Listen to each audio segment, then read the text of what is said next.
Progressivement, depuis son arrivée jusqu'à nos jours, l'homme a pris possession de la terre bienveillante, en exerçant son influence grandissante sur le devenir de celle-ci.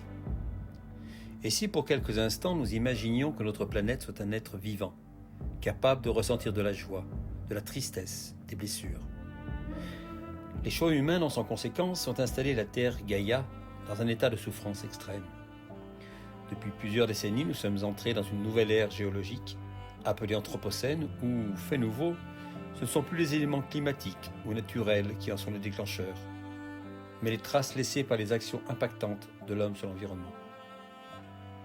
Pour atténuer cette profonde douleur et le cri insupportable de la nature, Gaïa cherche refuge auprès de Lily, son alter ego, jeune fille imaginaire.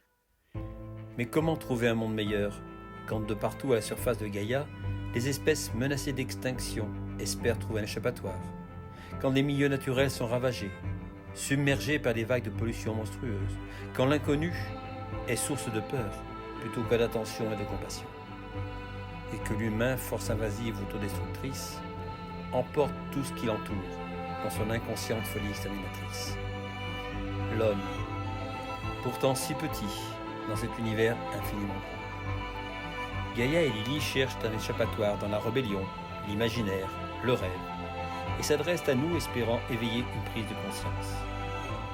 Mais pour cela, il faudra d'abord être prêt à regarder notre reflet dans le miroir. Rappelons-nous cette petite fille, avec son ballon rouge en forme de cœur, sous le pont de Waterloo clamant « There's always hope », que ces quelques mots nous inspirent. Les lois de Murphy ne devant pas être inéluctables. Maintenant, je vous propose de vous plonger dans la découverte de ce roman graphique, tendre vos mains vers Gaïa et lui apporter un peu de soutien et de reconnaissance. Merci.